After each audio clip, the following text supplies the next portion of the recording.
Halo semuanya, selamat kita berjumpa kembali dengan PPT Ministry. Bersama dengan saya, Paulus Pinoto Antirayo, yang akan menemani Bapak Ibu Saudara selama beberapa waktu ke depan. Namun, sebelum Bapak Ibu Saudara nonton video ini, jangan lupa tekan tombol subscribe-nya, komen dan like sebanyak-banyaknya agar channel ini berkembang. Tuhan Yesus memberkati. Baiklah, saat ini saya akan memberikan tema khotbah saya adalah menjadi murid Kristus yang sejati. Bapak Ibu Saudara, sahabat-sahabat Paulus Ministry dimanapun berada, saat ini tema ini muncul ya. Yang ada dalam pikiran kita biasanya adalah bahwa apa itu murid dan apa itu guru, bahkan siapa guru yang mengajarnya. Dan tentu murid adalah seorang pelajar yang mempelajari apa yang diajarkan, dan guru adalah seorang pendidik yang memberikan apa yang dipelajari. Dalam dunia pendidikan, kita mengenal pedagogi dan lain sebagainya. Namun saya akan memberikan penjelasan mengenai murid secara biblikal atau Alkitab. Murid atau pelajar dalam bahasa Ibrani adalah talmid, dalam bahasa Yunani disebut matetes, yang juga adalah seorang yang diajar. Bapak Ibu Saudara, mari kita temukan Alkitab kita. Kita baca di dalam kitab Yohanes pasal 6 ayat 66. Dan saya akan baca buat kita semua. Mulai dari waktu itu, banyak murid-muridnya mengundurkan diri dan tidak lagi mengikuti dia. Nah, Bapak Ibu Saudara, kita membaca ayat ini dan kita menemukan bahwa mulai dari waktu itu banyak murid-muridnya mengundurkan diri dan tidak lagi mengikuti dia. Yang sebenarnya mereka sudah mengikuti Yesus beberapa waktu lamanya. Karena pada waktu itu pernah terjadi peristiwa di mana Yesus memberi makan 5.000 orang, lalu kemudian Yesus berada di atau berjalan di atas air dan lain sebagainya. Ada banyak sekali hal-hal yang ditujukan Yesus pada waktu itu. Namun, ternyata di dalam ayat ini kita menemukan bahwa ada banyak murid-murid yang sudah disebut murid mengundurkan diri dan tidak lagi mengikuti Yesus. Nah, Bapak Ibu Saudaraku yang saya uh,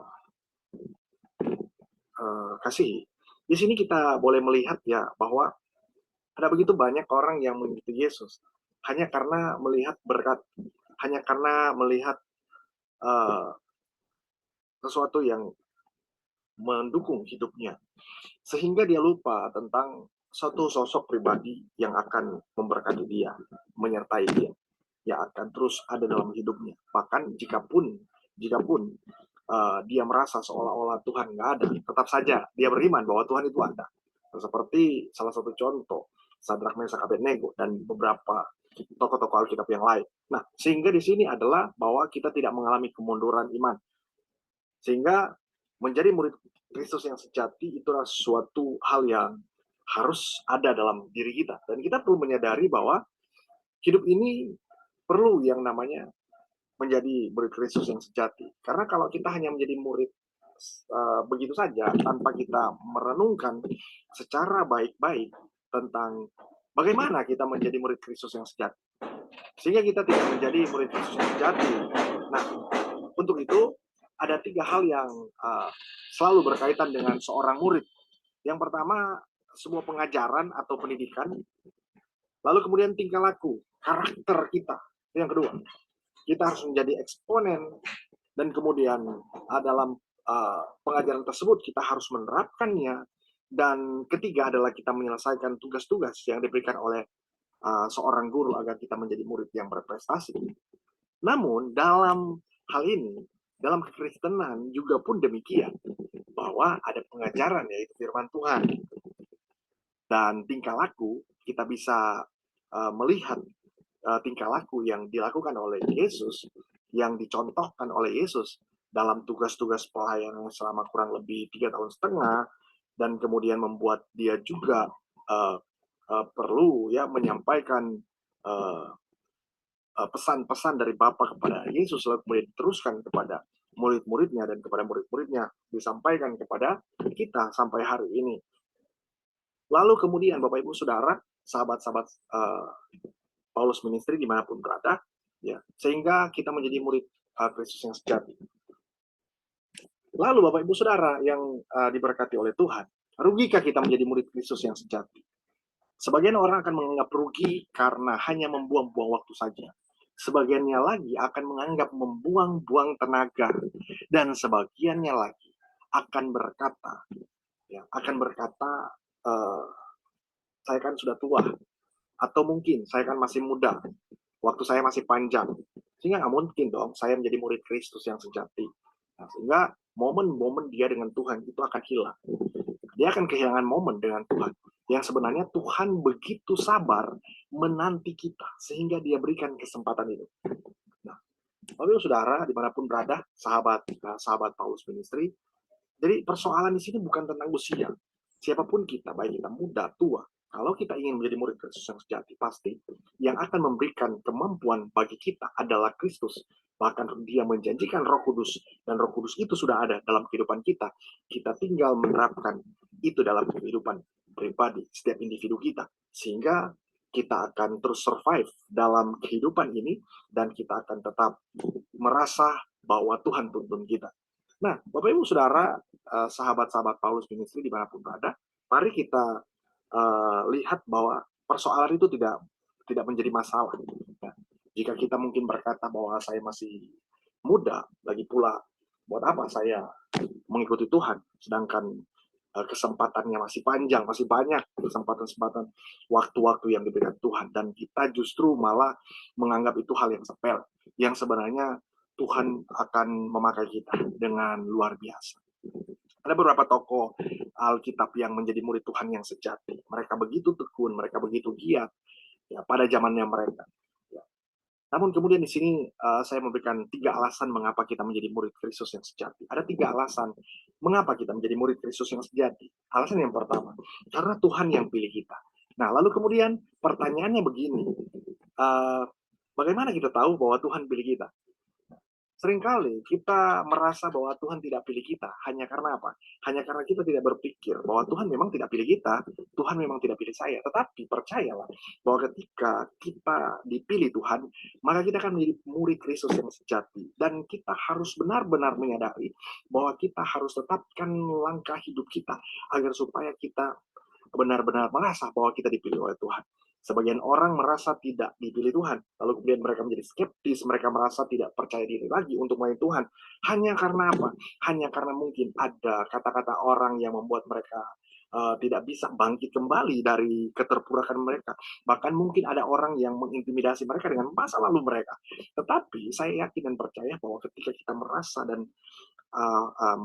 dan memastikan diri bahwa Tuhan pilih kita, maka itu yang menjadi sebuah alasan kita akan menjadi murid Kristus yang sejati.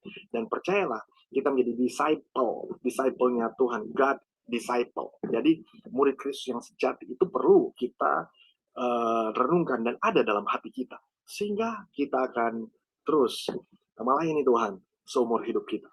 Nah, alasan kedua, mengapa kita menjadi murid Kristus yang sejati?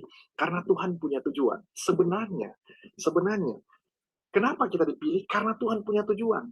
Itulah mengapa banyak orang tidak menyadari tentang bagaimana dia menjadi murid Kristus yang sejati. Karena apa? Karena dia merasa bahwa Tuhan nggak punya tujuan dalam hidupnya. Sehingga bagi dia, buat apa saya menjadi murid Kristus yang sejati? Ya, Bapak Ibu Saudara, sahabat-sahabat Paulus Ministry dimanapun berada, ini adalah suatu renungan yang perlu kita renungkan bersama supaya kita dapat merefleksikan diri kita, supaya dapat mengaplikasikan dalam kehidupan ini, sehingga kita tidak mudah menyerah sekalipun ada bisikan-bisikan, ada kata-kata orang yang melemahkan kita. Tetapi percayalah bahwa kalau kita menyadari bahwa Tuhan punya tujuan dalam kehidupan saya, pasti Tuhan akan menjadikan kita murid Kristus yang sejati, muridnya dia yang sejati. Alasan yang ketiga, mengapa kita menjadi murid Kristus yang sejati? Karena Tuhan menetapkan kita. Bayangkan, Tuhan itu menetapkan kita tidak sama seperti orang menetapkan kita. Kalau Tuhan yang menetapkan kita, dia itu omniscience, dia itu sangat tahu, dia mengerti kelemahan-kelemahan kita, dia tahu sampai di mana kekuatan kita. Tetapi Alkitab berkata, pencobaan-pencobaan yang kamu alami itu tidak lebih dari tidak lebih dari kekuatan kita, tetapi dia akan memberikan kekuatan, jawaban, solusi dalam kehidupan kita, sehingga dia mampu tetapkan kita di tengah-tengah apapun yang kita alami. Mungkin hari ini kita merasa bahwa Tuhan, loh kok kata Tuhan saya ditetapkan Tuhan, tetapi kenapa kata orang saya tidak ditetapkan Tuhan? Nah, sehingga kita merasa juga bahwa kita rendah diri dan tidak bisa bangkit kembali. Tetapi excellent spirit yang Tuhan berikan bagi kita itu adalah roh yang luar biasa yang mampu membuat kita bertahan hidup, survive di tengah-tengah pekerjaan kita, usaha kita, dan apapun yang kita lakukan. Pasti dibuat Tuhan berhasil. Dan bukan hanya berhasil, disertai oleh Tuhan. Dan menjadikan hidup kita baru setiap hari. Untuk itu Bapak Ibu Saudara, sahabat-sahabat sekalian yang diberkati oleh Tuhan, sahabat-sahabat Paulus Ministry yang diberkati oleh Tuhan, lalu bagaimana kita menjadi murid Kristus yang sejati? Nah, yang pertama agar supaya kita menjadi murid Kristus yang sejati, kita bertobat, kita berbalik, kita mengalami metanoia dalam hidup kita. Nah, kadangkala kita mengapa tidak menjadi murid Kristus yang sejati? Kita nggak mau mengalami metanoia, kita nggak mau berbalik, kita nggak mau bertobat. Kenapa?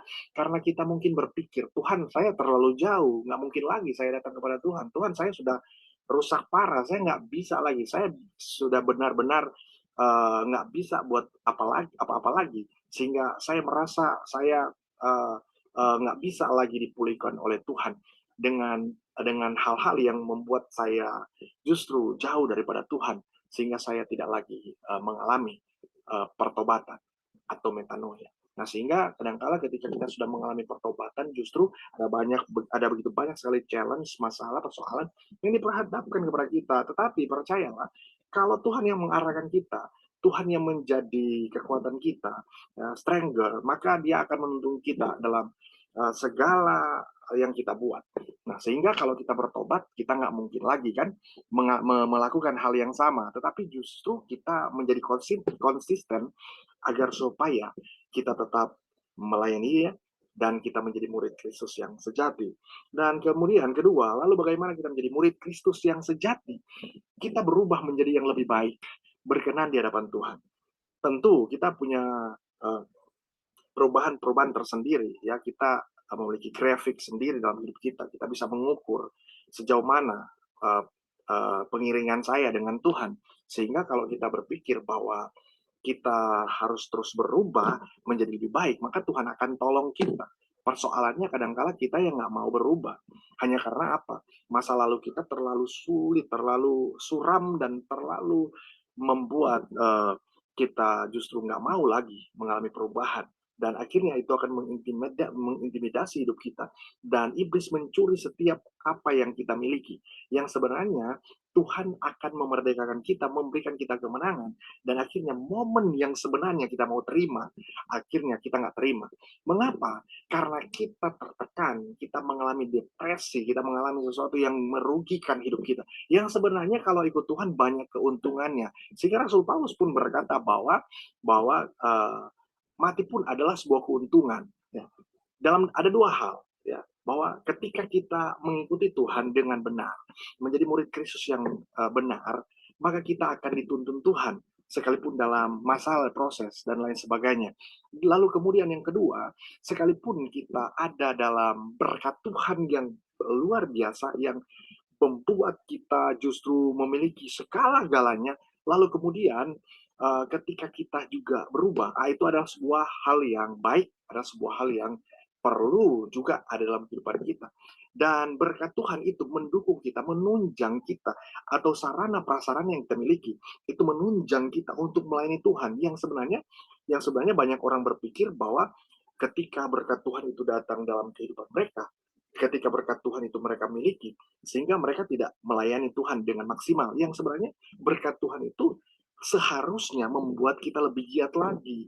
Ya. Kemudian juga yang ketiga adalah bagaimana kita menjadi murid Kristus yang sejati? Kita dipulihkan dulu.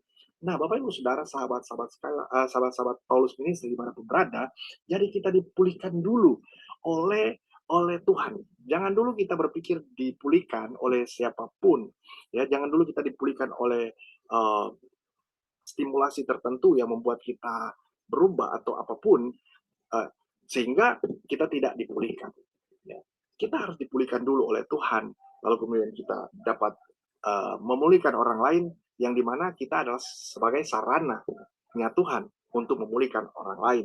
Nah, Bapak Ibu Saudara, sahabat Paulus Ministry dimanapun berada, mari kita dipulihkan dulu. Mari kita menyadari bahwa kita itu butuh Tuhan. Kita itu perlu dipulihkan oleh Tuhan. Baik secara mindset, bahkan hati kita, my heart, our heart, dan semua yang ada dalam kehidupan kita secara menyeluruh, agar supaya ketika kita dipulihkan maka kita akan membawa damai sejahtera, sukacita kepada banyak orang, sehingga orang-orang akan melihat, loh ini loh, bahkan kita dikatakan orang yang adalah murid Kristus yang sejati. Ini ini dong yang adalah murid Kristus yang sejati. Nah, mereka akan melihat itu dalam kehidupan kita. Mereka akan berkata, wah, pantesan dia dipakai Tuhan luar biasa. Ya. Sehingga kita benar-benar mengalami berkat Tuhan, yang dimana Tuhan juga akan turut bekerja untuk mendatangkan kebaikan bagi kita. Dan kemudian Bapak Ibu Saudara, sahabat-sahabat Paulus Ministry dimanapun berada, sebagai perenungan bagi kita, jadi kita boleh merefleksikan diri kita, dan kita membuat suatu perenungan. Pertanyaan bagi kita adalah, sudahkah kita menjadi murid Kristus yang sejati? Lalu kemudian, dapatkah kita melihat keuntungan besar saat menjadi murid Kristus yang sejati? Lalu mengapa kita menjadi murid Kristus yang sejati? Nah, sehingga ketika kita merefleksikan ini dalam diri kita, maka kita akan memuliakan Tuhan dalam hidup ini. Lalu kesimpulan saya kepada sahabat-sahabat Paulus Ministry dimanapun berada, marilah kita bertobat, kita berubah, dan terus dipulihkan oleh Tuhan, maka kita akan menjadi murid Kristus yang sejati. Sekian video saya buat kita semua, buat sahabat-sahabat Paulus Ministry dimanapun berada. Tuhan Yesus memberkati kita semua, tetap kuat, tetap semangat, tetap melayani Tuhan, tetap bekerja, dan tetap sehat. Tuhan Yesus memberkati.